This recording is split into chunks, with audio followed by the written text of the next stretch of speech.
And welcome in to another episode of Heat of the Moment. My name is Micah. I am joined, as always, by my fellow host and friend, Lino. Heat fans, it is a fun show today. We have multiple transactions to discuss, plus some Summer League play to evaluate. So, a lot of fun things in store.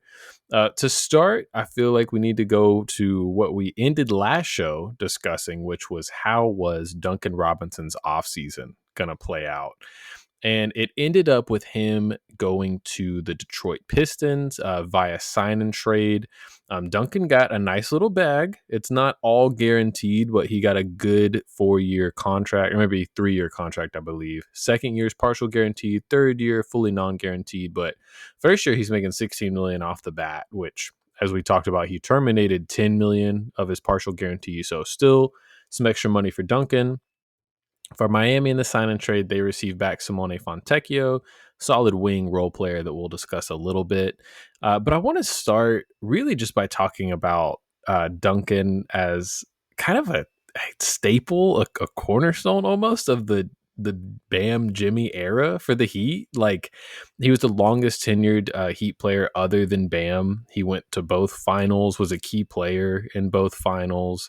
Has all the accolades have been stated a million times, but the Heat's all-time leader in three-pointers made, single season three-pointers, and also just an awesome undrafted story to accomplish everything he did, starting at a Division III college, and by all accounts, especially since he's left, just an awesome person. So, Lino, Duncan is gone now. How do you feel about that? What are some of your fondest Duncan memories from his time with the Heat? Yeah, it's a bittersweet situation, and honestly, there's very little that's sweet about it, other than it's probably the financially prudent thing for us to do, and I'm glad that he's getting paid. The bitter part is that we're definitely missing what I consider to be a Heat legend of this era that we're kind of on the tail end of with this roster construction. Duncan Robinson gave, without a doubt, everything he could to this team as a person who was a specialist with 3-point shooting, coming out of the G League, playing for the Skyforce. It was just really special getting to watch him grow as a player who really was not going to settle for not making it. Like, he worked really hard. He fought on both sides of the ball. He wasn't a gifted defender, but he always had a lot of effort there. And on offense, it was just so cool to watch him develop from not just a 3-point shooter, but it was always fun to get Duncan to come back the next season. He's got like one more trick up his sleeve where, if people are going over screens, that he can actually, drive to the basket every once in a while, cutting to the basket. His 2-man game with Bam was so unique and special that I don't know if we'll ever be able to find someone with better chemistry than what Duncan had, what he was able to unlock for guys like Tyler and guys like Jimmy, just from being a floor spacer and just a knockdown shooter, and a guy who didn't just shoot 3-pointers well, he shot impossible 3-pointers well. They were always contested over double teams. In split seconds, he was asked to take very difficult shots in very difficult scenarios under high pressure in high stake games. We made so many playoff runs and finals runs that Duncan Robinson was a part of, and he was asked to do more than just shoot open threes. He wasn't necessarily asked to create his own shots, but there were times when we could tell that Spo was telling him, like, I don't care that we didn't get you that open with that play. I need you to shoot that shot. And he made so many of those. And it was just really awesome to experience that and experience his career so far. So I'm definitely wishing him the best. I think that I'm excited to see what he unlocks with his Detroit Pistons team. I like the Pistons. I like their young guys. And it's cool that they got a shooter like Duncan. I think the fit there makes a lot of sense and will hopefully allow him to show off his value even further as he works towards that next contract. But I know you are quite heartbroken after losing our guy. So I wanted to open floor to you. You had an open letter to Duncan to share with him right now. I'd love to hear what's on your heart and what's on your mind. It was like we talked about it last show. I was kind of 50-50 on if he'd stay. And yeah, when that news came across, it was reported pretty early on that it was going to be some kind of sign and trade with Detroit, and the details were just being worked out. And I was really sad, man. Like, Duncan's one of those guys, like, he was never expected to be a star. He wasn't one of these guys that was like really in trade packages that often. So he was just very easy to appreciate as a high level role player. It was just this guy's going to do his job. And then also as fans, you kind of feel like you went on this journey with him. In 2020, he sometimes felt like the Mario Chalmers of that group, where it's like, dang, everybody's kind of yelling at Duncan for messing up defense or whatever. And then all the while, he's having the best non-Steph Curry three-point shooting season in NBA history in 2020. And like you were alluding to, Duncan's one of those guys where you never wondered what he did in the offseason because his work was so evident. Like for him to improve the way he did with just admittedly his limited physical gifts to get better as an NBA player every year in the way that he did, it can only come from an extreme amount of hard work. And it was just cool to see him develop, defensively. He was always going to have his foul problems. He was always going to, have some foot speed limitations, but he's going to take charges. He was going to fight on that end as hard as he could. And then, of course, offensively, he was able to leverage his 3-point shooting and to what became a pretty well-rounded game, which was really cool. And one other thing I just wanted to note, my favorite Duncan memory is probably, oh man, there's a few. When he was going crazy against Boston, I think that would have been 20. I guess that was 2023. En route to the finals, I think that was Game 7 in Boston. Duncan was going crazy. He talked about being in a group chat with a bunch of Boston fans because he's from that area. That was awesome. The huge 10-point, like 10-0 Duncan run in Game 2 of the finals against Denver. That was the only reason Miami won a game in that finals. And to me, that's a big deal to not get swept. And we probably would have gotten swept if Duncan hadn't done that. And I believe that was the only time Denver lost at home that entire playoff. So that was pretty cool. And then on a more human side of it, his fiance posted a long post about their time in Miami. They met in Miami and, the kind of life experiences they had. But, I don't know her as a person or anything, but she mentioned that her family had had some health issues over the past few years. And there were several instances apparently where Duncan would have to get done with practice, speed over to the hospital, just be able to sit with his fiance's father, at the time girlfriend's father, visit with him for a little bit, play cards, whatever, and then speed back over to get on the team plane to go to a game or something. And I Wow. thought, this is a guy that worked so hard, spent so much time on his craft, and still made it a priority to care about the people in his life and show up for them. So I thought that was awesome. Huge Duncan Robinson fan. I am very glad I own a Duncan Robinson jersey. I actually have a signed Duncan Robinson jersey. Oh, that's so sick. Fun fact. So I might need to hang that one up on the wall now. But yeah, shout out to Duncan. It's not fair to Simone Fontecchio for his evaluation to follow up our beloved Dunk. But I think Simone could be good for the Heat. He's a 6'7", 6'8" wing. I think he can shoot it. 2 years ago, he was like 40% from three. Last year, he didn't really shoot efficiently from anywhere, but he was, in and out of Detroit's rotation and, struggled with some injuries. So I don't know how fair of an evaluation last season is. Miami's front or like wing room is kind of crowded though. When you think of like Hawkes, Haywood, Wiggins. So I feel like if I had to guess minutes rotation wise, he might kind of be how Kyle Anderson was like post Jimmy trade, where like some games we don't see him at Mhm. all. Some games he's good for like a nice little 8-3 run or something. Do you have any Fontecchio thoughts? Any evaluations of how he might fit in with Miami? I am excited to see what he can bring to the table. I think the shooting is probably better than what he did last year.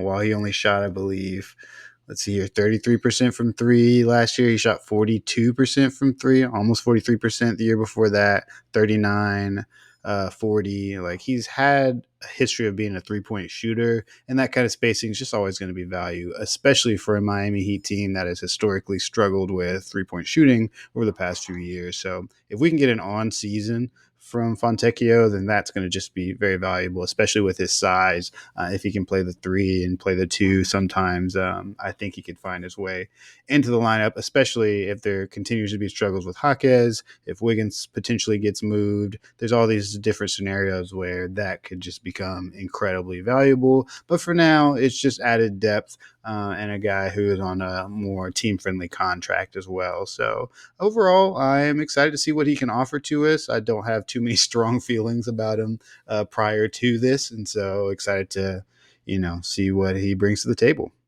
Yeah, it was interesting to me that Miami decided to go the sign and trade route with this deal, considering they didn't get back like a second round pick or anything. But they did get back Fontecchio, who, like you said, I think he makes like $8 million and he's an expiring.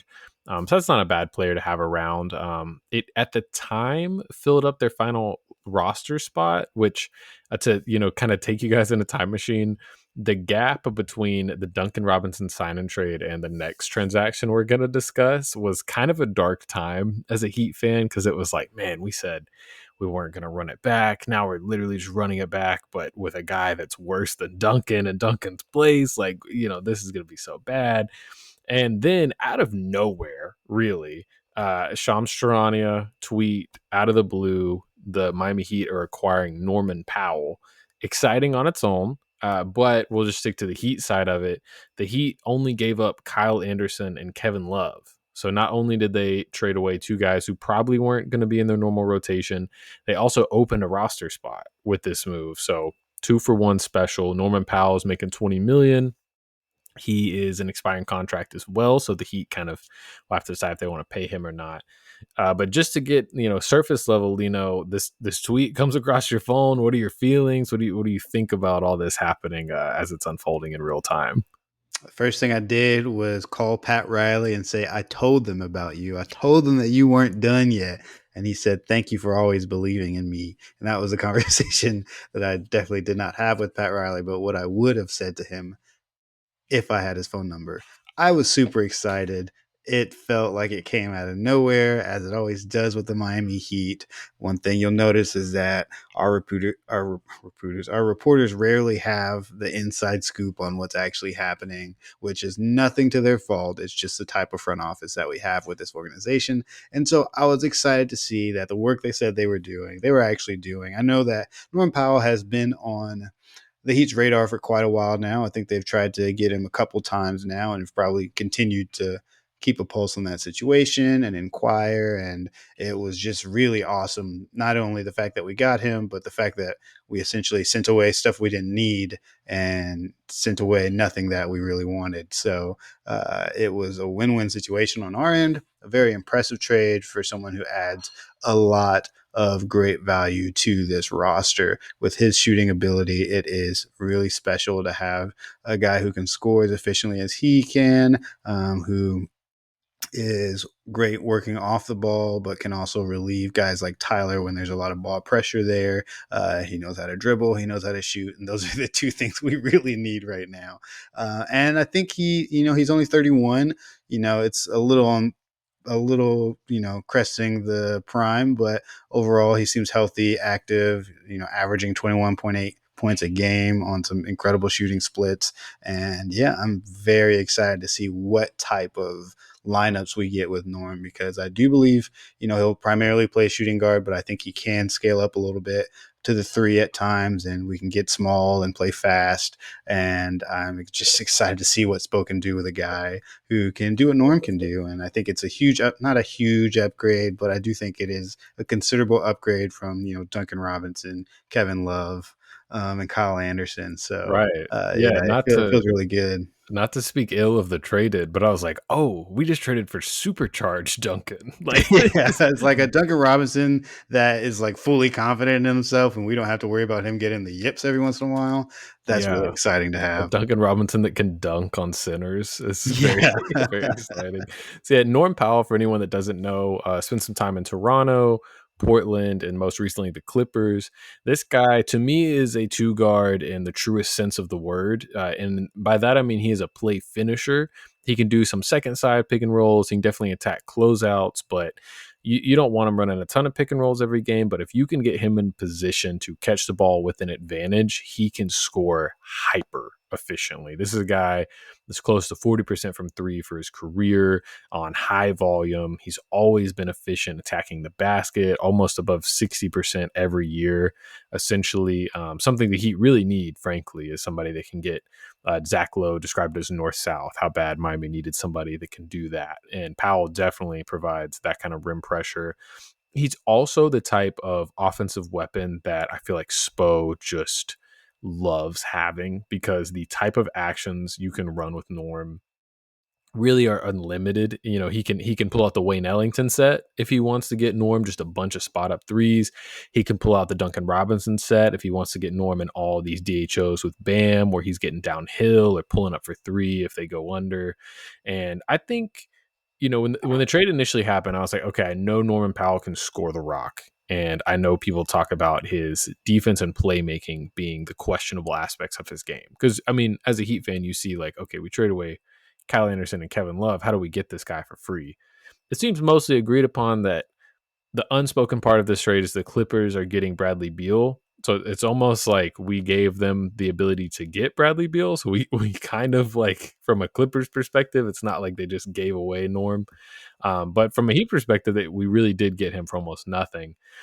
And it's going to be really interesting. So I don't know, Lino, how you evaluate guys like this, but defense and passing are two things where it's not like you can just go on, you know, one of these websites that has a bunch of clips and be like, I'm just going to watch every field goal or every field goal attempt or every assist, you know, because it's not like defensive possessions are really recorded like that. So a lot of times what I do is I'm just like, okay, let me see this guy just play the best teams and just see how he looks. Mhm. And luckily, the Clippers played Oklahoma City 4 times this year.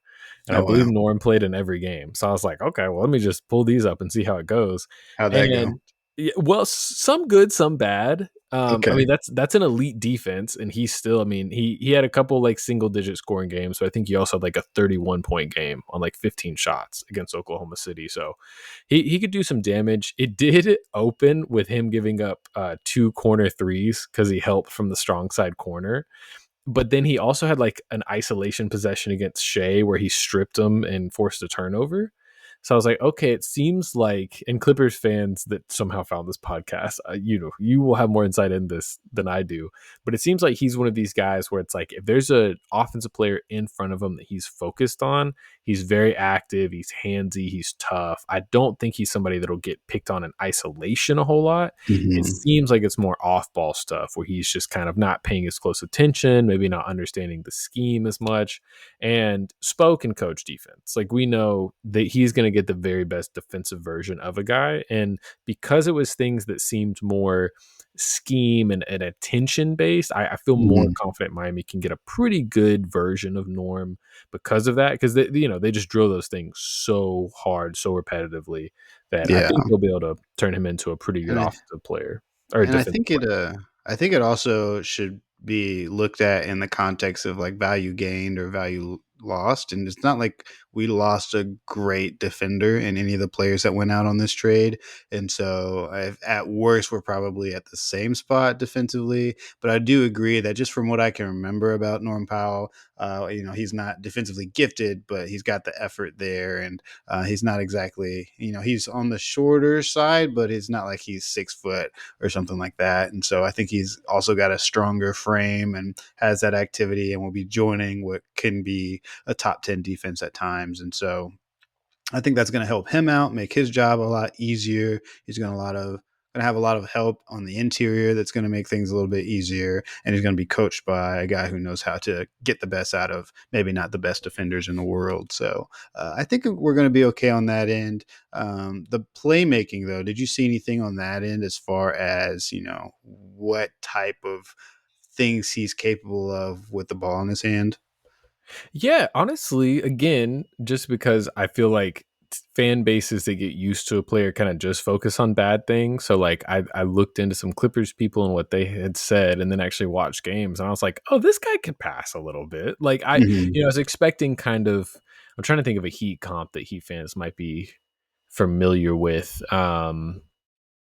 I'm blanking right now on like a truly bad passer that was like a wing, but essentially I saw some good like driving kicks that I Yeah. was like, that's Some simple exciting. actions. Yeah. Yeah, like it's not like he's making skip passes or anything, but My favorite action actually that I saw was, I believe Harden had the ball up top and Norm sets a ghost screen, which of course I'm like, oh man, like somebody that can do ghost screens again, like how Duncan used to do a lot. So he Mhm. sets a ghost screen and he slips it instead of flaring out. And so Harden hits him on the short roll. So now we're seeing Norm Powell in like a short roll, like Bruce Brown kind of situation. And he kicks it to the corner. I believe it was Amir Coffey. I can't remember exactly. And the guy missed the three. But anyway, I was like, okay, that's a pretty quick like catch, look, pass kind Mhm. of thing. So yeah, to me, I feel like he's probably only slightly below average as a shooting guard for a passer. And the Heat, Yeah. the ball movement is so much just like keep the energy going. As Yeah. long as you can catch it and make a decision, I don't think Mhm. they're going to ask him to like run really complex like pick Yeah. and roll That's what I situations. was thinking. I was thinking, he's as the type of scorer that he is at all three levels, it does feel like he is a very quick processor, and that's really all you need to be. And it's worth mentioning that his assist numbers look low, but if you look at the rosters he's played on, he's pretty much played on like all time with an all time point guard his whole career. He's had James Harden there, who played a lot of point guard and definitely played a lot of point guard for the Clippers. Before that, he was, I don't remember how much crossover he had with like Kyle Lowry, but he definitely played next to Fred VanVleet, who, it plays a lot on the ball. So the need has probably not been there for him to be a great passer, but I'm sure the skill set has been there as a lifetime guard in that role. So I'm excited to see, and I think we might be pleasantly surprised on that end as far as if we need it. The goal is that we don't need it. That some, the rookie we just drafted, as well as guys like Davion Mitchell and Tyler Hero, can carry a brunt of that. And ideally, Powell will be able to attack bent defenses because that seems to be his specialty. And we've been in need of a guy who can take advantage of those kind of situations, especially as Tyler continues to get more pressure and things of that nature. But I think it's going to work out pretty well for us. I'm very, very excited to see him in a Heat jersey for the first time. So, welcome to Miami, Norm. We can't wait to see what happens. Yeah, this is somebody Heat fans are going to fall in love with because he is a ton of fun to watch. Lino, I think before we transition away from the Norman Powell discussion, one thing that a lot of people have talked about immediately since this came up is how does he fit with Hero? The band pairing, I feel like, speaks for itself. They'll get into DHOs, they'll have a lot of fun together. But Hero and Norm, is it something in a backcourt you think would be consistent enough for Miami to go with, whether it's starting or closing games, or do you think these guys will kind of have to play mostly separately from each other?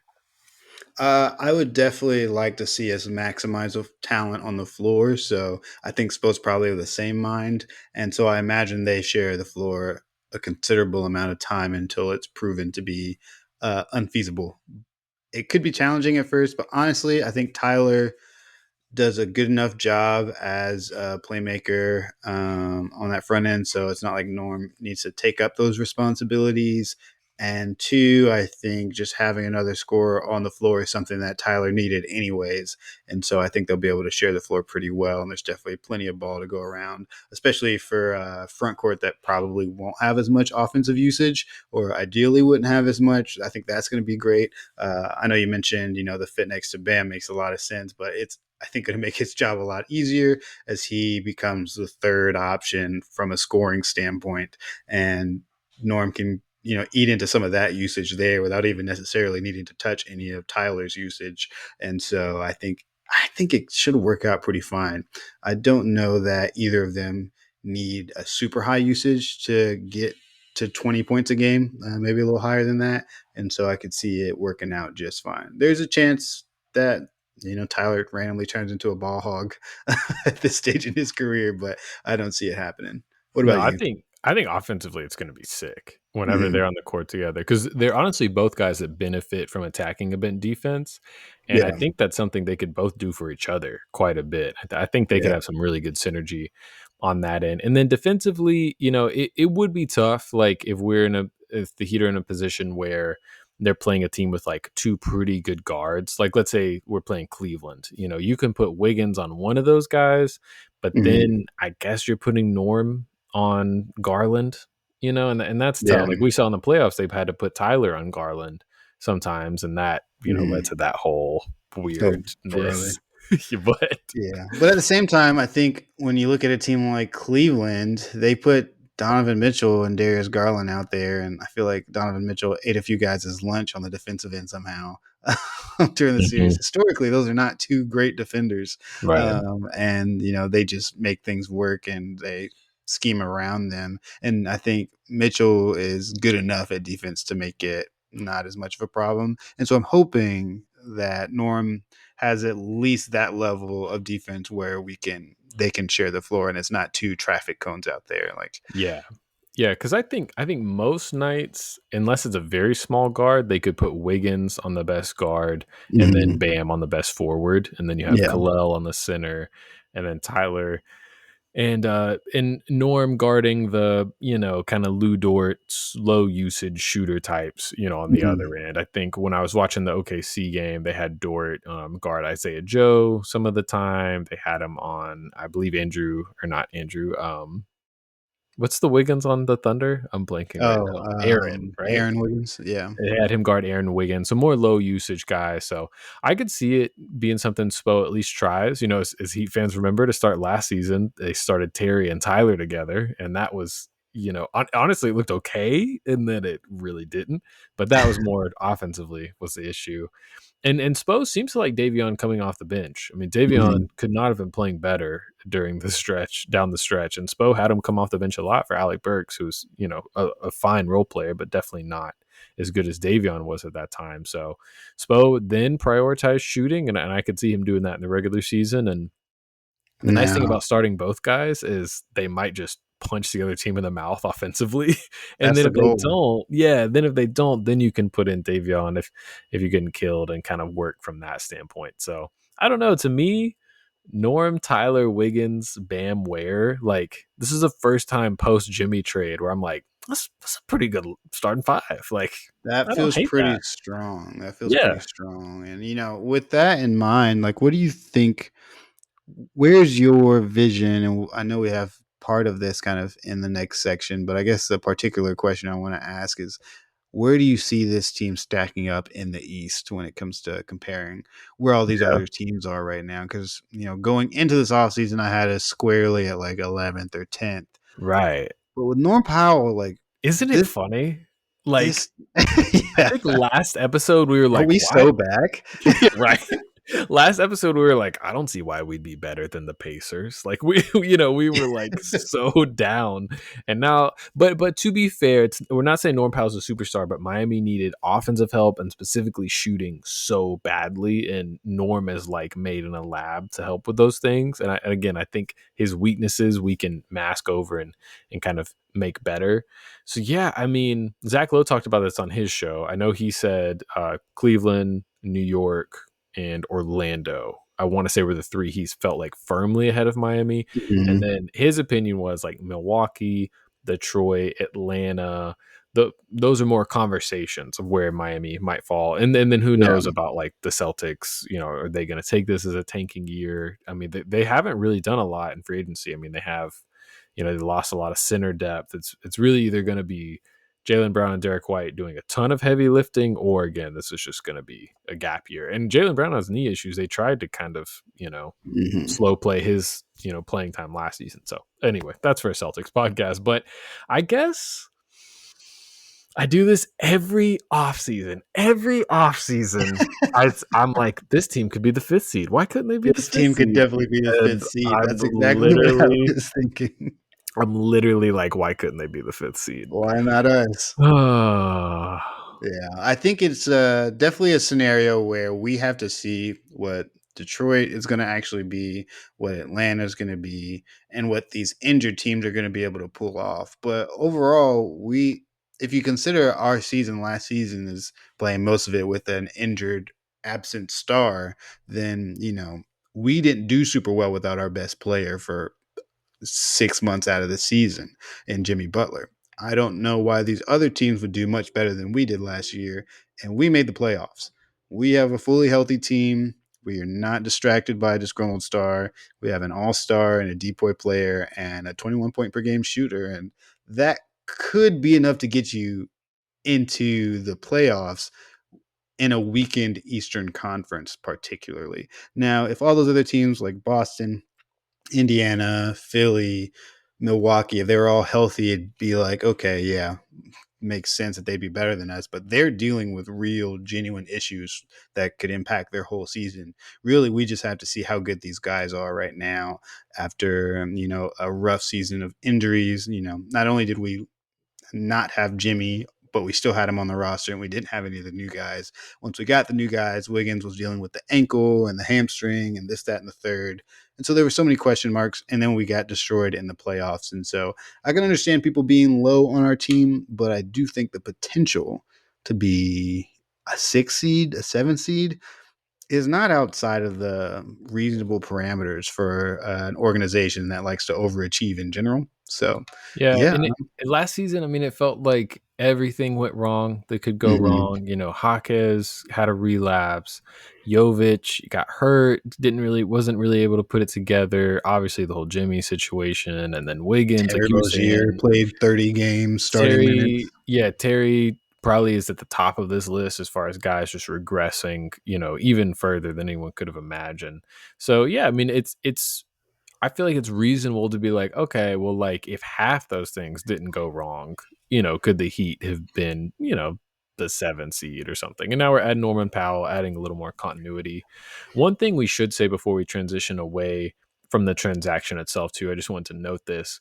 So the Duncan Robinson sign and trade hard capped Miami at the second apron. Not a big deal. Miami was never going to be a second apron team, but they used a player or a trade exception in this Duncan Robinson deal. So, or sorry, in the Norman Powell deal. So Kevin Love, Kyle Anderson, it's like $13 million of salary. And then Miami had like an $8.5 million trade exception, which equaled Norm Powell's $20 million contract. But that triggers the Heat to be hard capped at the first apron. Little more of a big deal because now the Heat, I believe, are only $3.9 million below the first apron. So, Heat fans, if you're like me, you've been like waiting all season for the Heat to have an open roster spot because you want Damian Lillard to sign with the Heat. He's coming off the Achilles tear. If anyone's not aware, he was waived by the Bucks, so he's getting paid a super max for the next 2 years, but he could, is a free agent essentially. So he could sign for the minimum, still be making that money. So you can talk yourself into why Miami could sign him for not very much. Now, could they sign him for literally the minimum? That's to be determined.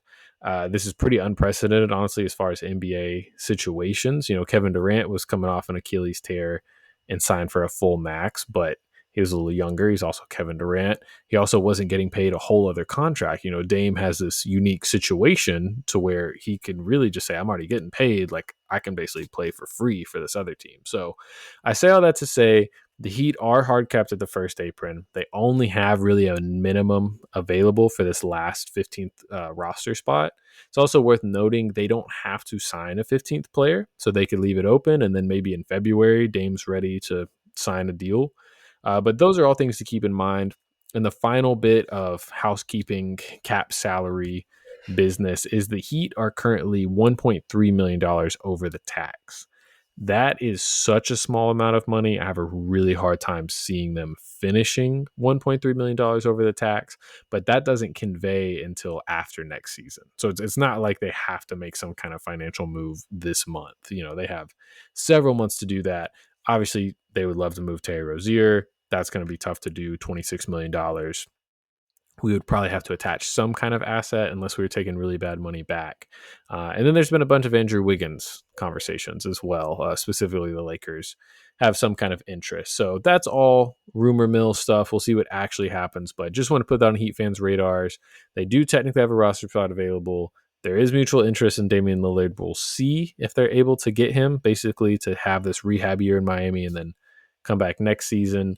But it's all TBD right now, but definitely some interesting things to watch out for as the summer unfolds. Yeah, absolutely. Shout out to Norm Powell, man, and shout out again to this Heat front office moving in silence like lasagna or whatever they say. I am so impressed and so uninspired by our, our fan base as far as the rumors that were out there. Nobody had an inkling that this was going to happen. It's like, why do we even have these conversations when we know we're not going to know who we're going to draft and we're not going to know who we're going to get in free agency until the Heat tell us who it is? So, for Heat fans out there, stop getting worked up so much on these articles that come out from Miami Heat media. They're doing a fine job of trying to understand this front office and using the information that they have, but you just have to understand they're never going to be spoon fed what's actually happening. Right. And Yeah, the Heat we just don't don't have operate that leaks. way. So it's just not Yeah. how it works. So you might as well just sit around and wait for something to happen because, as time has shown, something's going to happen.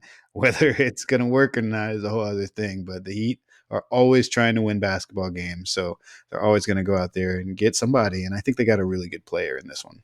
Yeah, I think, and you make a great point there. I thought, I'm so fascinated by how all these like leaks and reports kind of come, where they come from, how old is the information, who, is it an agent, is it a team leaking this information? And just to highlight what you were just saying, Jake Fisher, who works at Yahoo, who I think does a good job as an insider, Oh, yeah. he has been saying for weeks now that the most likely landing spot for John Collins was Miami. He keeps hearing John Collins in a deal going to Miami. And so it's so interesting. It turns out John Collins was traded in a trade that featured the Miami Heat, but he did not end up in Miami. So that's another one of those things where it's like, where did that information come from? Was there a version of this where John Collins ended up in Miami? Then the Bradley Beal thing shakes loose, so then the Heat are able to get Norm. Who knows? But that Mhm. that kind of thing is always so interesting to follow. So yeah, don't get too worked up on Twitter. I know it's hard for our fellow Heat fans, but just take. You never know what's coming. So just you could always just assume it's a good thing. Yeah. So to kind of finish out the show, we've had 3 summer league games so far. So if anybody hasn't been able to catch those, we were going to give you a little update. Specifically, I'm sure everyone is wondering how the 20th overall pick, Kasparas Jakucionis, is looking. Somebody that we talked about in depth on this show, a point guard. If you missed that episode, he's who the Heat drafted at 20, large point guard with some really good pick and roll ability, good passing ability. And we've seen a lot of that on display in Summer League. We've also seen some offensive struggles. So, Lino, so far, any thoughts on Kasparis? The caveat is Summer League rarely really matters, but it's fun. It's the only sample size we have right now. So, what have you seen from Kasparis so far? Honestly, I feel like what the takeaways I have from these summer league games has less to do with what I think about Cass as a prospect and more about the roster he's playing around. It, Outside of the second year guys, it doesn't necessarily feel like he's playing around real NBA players, and I don't know if that's bringing out the best and what we're hoping from him. And I think that is part of his struggles. Not to blame his struggles on other guys who are out there just trying to fight for a job. Like much respect to them, but I feel like this Heat summer league team more than any in the past 2 years is definitely more about getting mine, which I totally understand. But it's going to be hard for KJ to stand out in that space. There's a lot of times where he's inbounding the ball, and I'm like, this is so antithetical to what is going on. I know in the first couple games he was playing off ball, which is again not his skill set. And so I feel like it is not the right space to make a sound judgment of the player just yet. There are some concerns. The turnovers are high. The shooting is non-existent. I'm Yeah, the not sure. makes are absent. The makes are not there. The shot attempts are not bad shot attempts. What he's trying to do out there points to a player who feels like they've got the right idea. It's just about execution and shot making at that point. Even his turnovers, I mean, like some of them are bad, some of them are just him trying to do a high difficulty pass, and that's just going to happen. He plays at a really fast pace. I think he may benefit from slowing things down a little bit and ramping up. But overall, I like the effort. I like what he's trying to do out there. And I think in a slightly better situation, it would probably look better on paper and on film. But I haven't seen any jarring red flags. The missing shots in summer league means virtually nothing for the most part. And so I think that I'm less concerned about that. That could turn around very easily. It's just a matter of seeing what happens next. But yeah, not too much to take away from him as a player. Is there anything that you're seeing out there otherwise? Yeah, it's been fun. Summer league is always an interesting environment to view a prospect in because, like you mentioned, these guys probably have never played together before, and they probably had like one practice. And Cass just went through the whole draft process. He probably had agent parties and team parties, family. He probably isn't even in the best shape he could be, and then he's rolled out into what's probably the most intense basketball environment he's ever played in because, as you said, these guys are playing for their lives. They're trying to play to see if they can play in the US, if they have to go overseas, if they can make any kind of league. And so there definitely is some, I need to prove myself moments out there. I will say the Heat Summer League teams, the coaching staff really seems to get the guys to buy into hustle and effort and kind of, and they emphasize this in their entire scouting department. Like those are things that matter just as much to them as scoring. So you do see a ton of effort, but yeah, there have been several possessions where Kasparas makes like a nice, just like extra pass, and then it just never gets back to him. It usually Yeah, never gets passed again. And I'm like, yeah, like, especially so today we're recording on July 8th. The Heat just had a game against Golden State, and Kasparas actually did get to run quite a bit of point. Now, unfortunately, Khalil Ware didn't play. That would have been a lot of fun to see. But there were several possessions where Cass would bring it up, he'd just swing it to the wing, and then it'd be like, okay, Kyra Lewis is just going to the basket, and that's all yeah, that's going dude. to happen. Kyrie Lewis is fighting for his freaking life out there, man. Listen, 10 shots former today. first round pick, tore his ACL in his rookie season. Kyra, I get it, and he's had some nice moments. I'm like, Yeah, oh, he looks good. It's yeah. just like, what's So, happening? but we're here for Cass, man. So I'm sorry, but give 25 the ball. But yeah, Casper's overall, I think he has shown, if you've just watched these three games, you've probably seen most of the good and the bad, other than the shot making that you would have read on his scouting report. Some of the passes are extremely exciting, just simple skip passes to the corner. That is just something Cooper Moorhead was pointing out on his show After the Buzzer today, that the Heat just haven't really had a lot. Like Cleveland in that playoff series was able to just overload one side of the court because they did not fear a Heat ball handler skipping to the other corner. I mean, Tyler can do it Mhm. in the right situation, but that's really it. So Casper is just casually doing that was awesome. He had a sweet pass to Kashad Johnson on the roll today. They ran a pick and roll. Kasparas just held the ball for an extra beat and then threw it through a tight window, and Kashad finished with a reverse layup. But then the other side of the passing and ball handling is the turnovers have been rough. They've honestly been rougher than I was expecting because a lot of them are ball pressure and strength related. Mhm. If he's going for like an audacious half court lob and it's a turnover, like whatever, it's summer league, that doesn't even count as a turnover in my mind. But a lot of these have been he's just not anticipating where the help is coming from. He's getting knocked off his spot and kind of losing his handle. Golden State trapped almost every pick and roll today, and he did have some good reps, working out of that.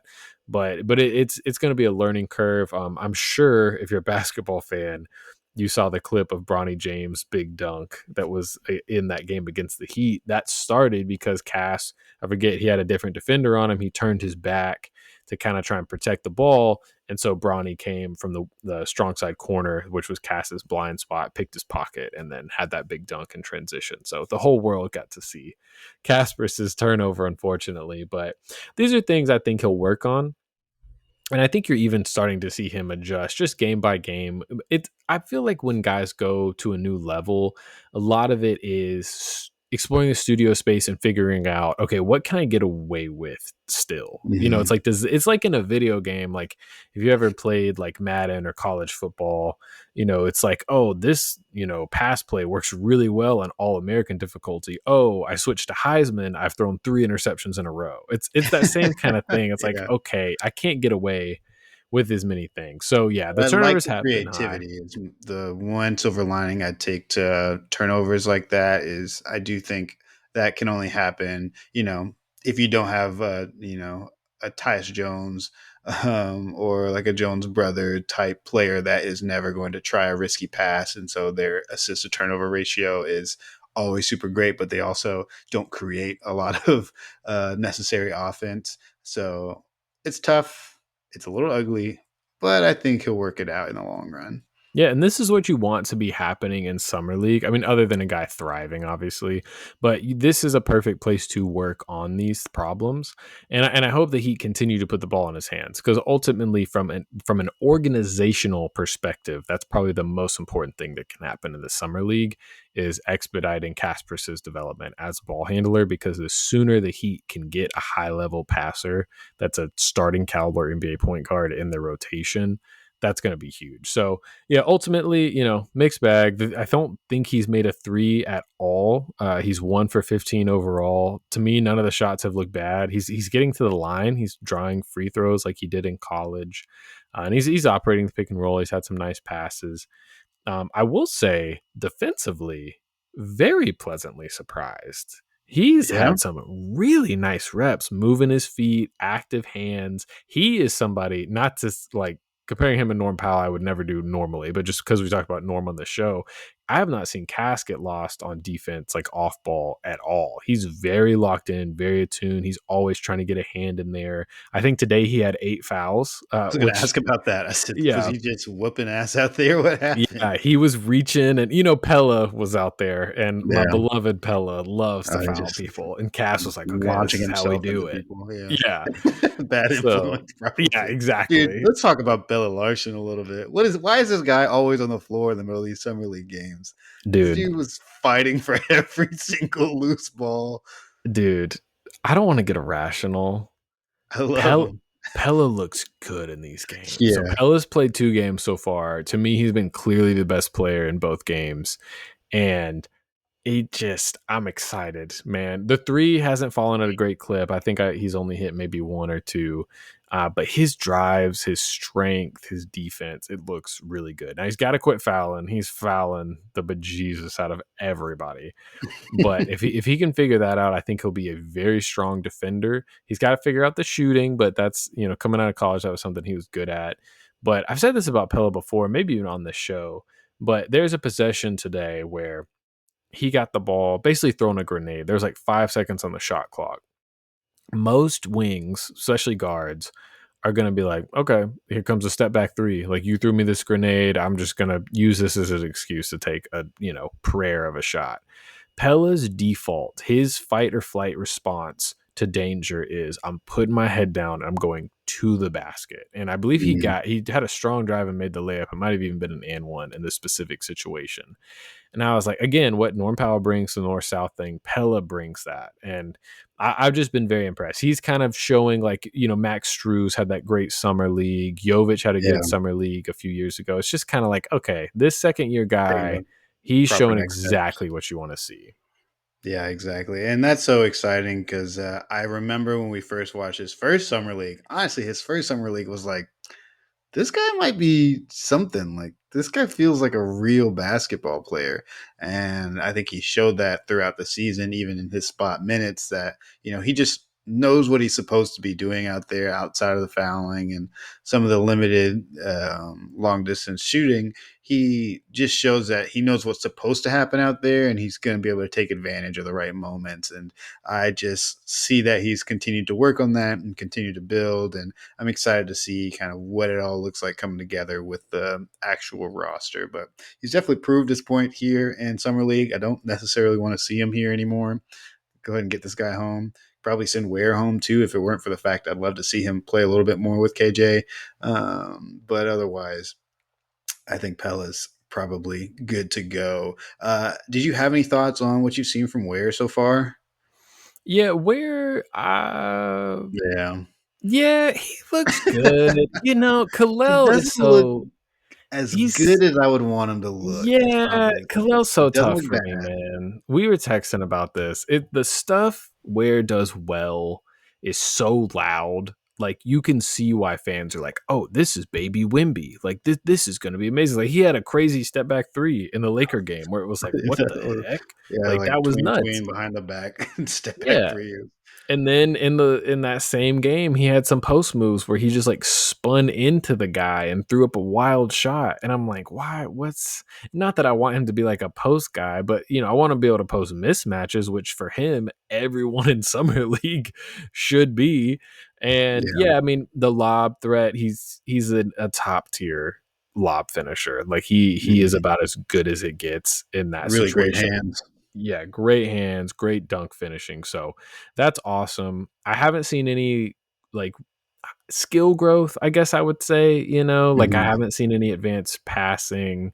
The shot looks okay sometimes. The release looks good. He hasn't made many, obviously very Yeah. small sample size, but yeah, it's just like even it's funny given the season he had, but Jaime last year when he came to summer league, it was like, oh whoa, like I feel like he had like a 30-point game or something. He It's came just out destroyed for like 2 games, and it was like, "Okay, I think we've seen Yeah, it's like everything we get need to this see guy here." out of summer league. And Khalil, I mean, it's easier for a wing to do that. They can just run 100 pick and rolls and just kill. Mhm. But I do hope Khalil maybe plays a little more just to figure out how exactly be impactful. I will say defensively, like having a shot blocker like this in summer league is just crazy. Like Yeah, dudes are running away from the paint when Ware's under there. So that's been cool to see. But yeah, I don't know. I want to see a little more. He didn't play today against the yeah. Warriors, so maybe he'll play in Vegas. He might. I would assume he would.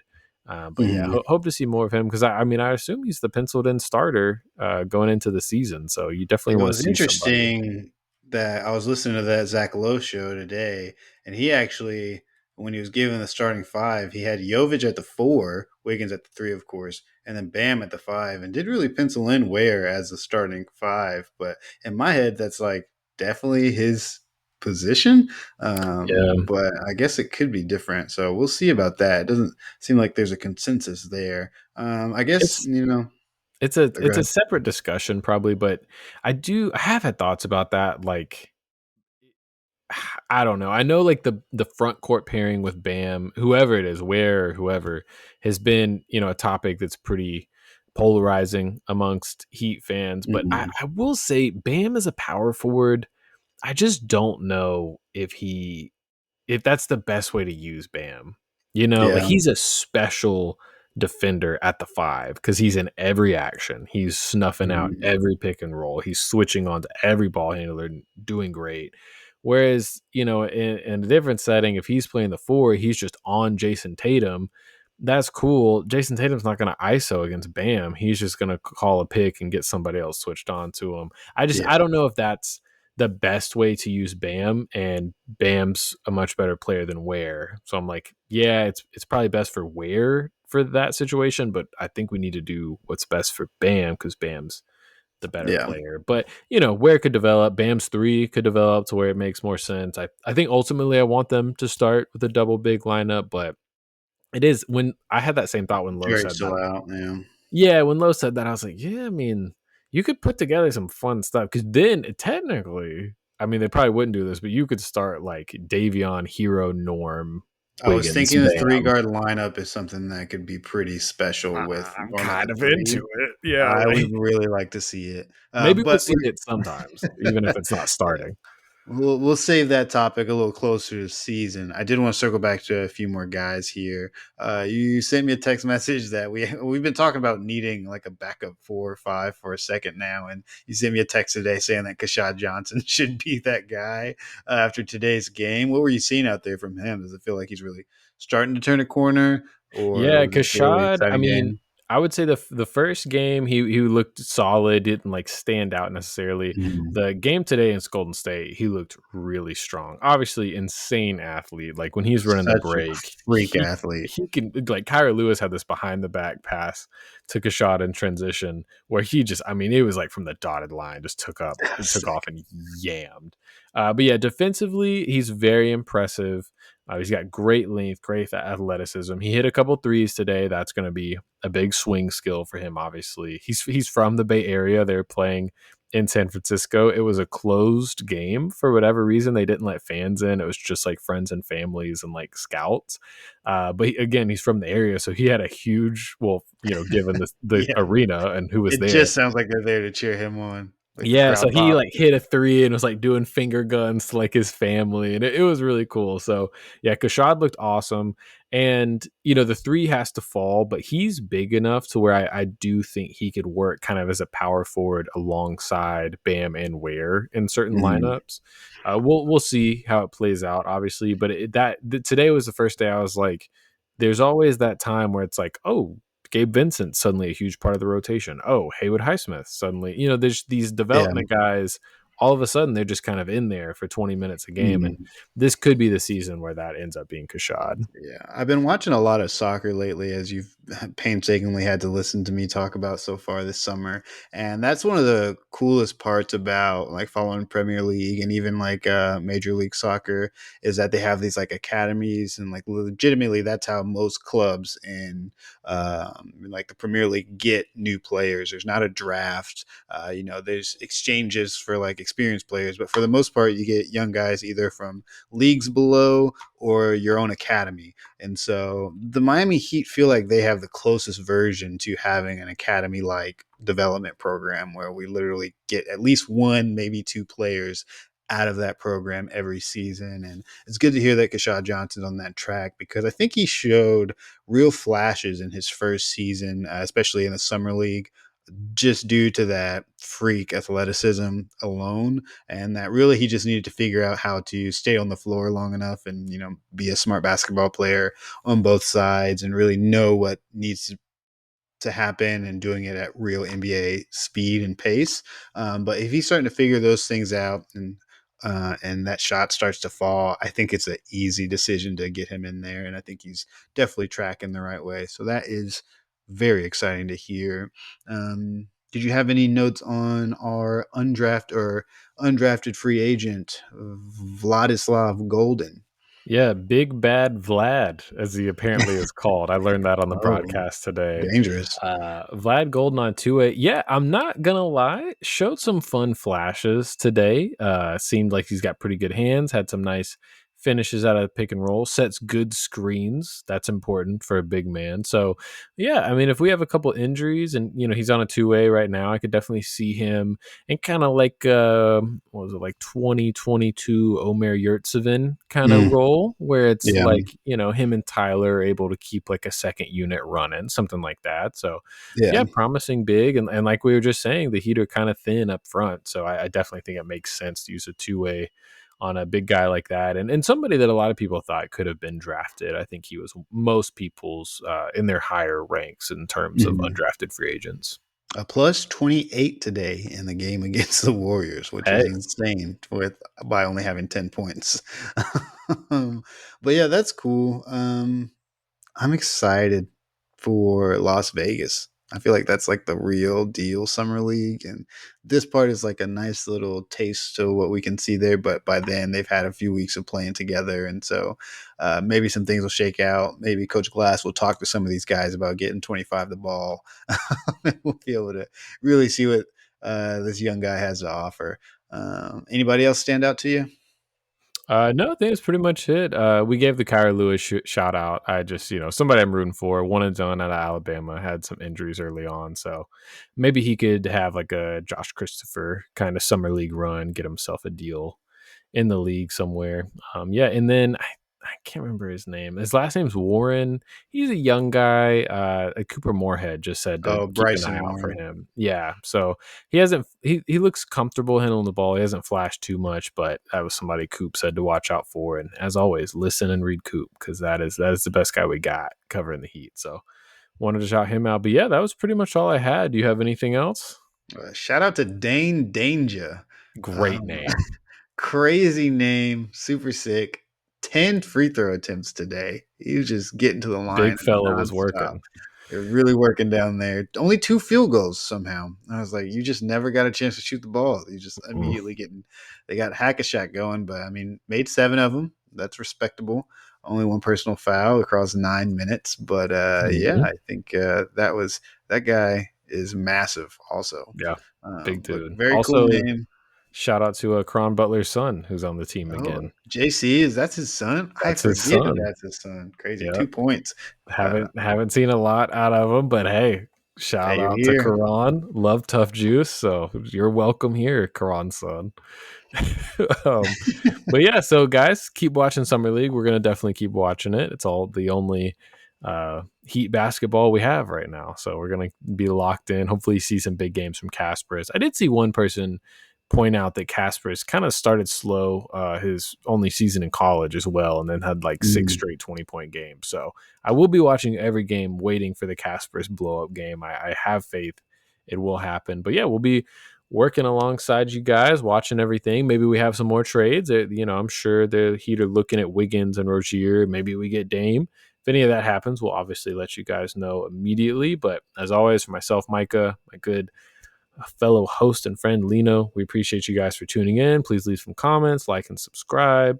The kind sir that keeps asking us to do a show with him, we want to do a show with you. Please email us. Yeah. And so maybe you Shoot us guys an will email, bud. yeah, maybe you'll see us on someone else's YouTube channel. But if not, keep it locked in at Heat of the Moment. Thank you guys, and we'll talk to you very soon.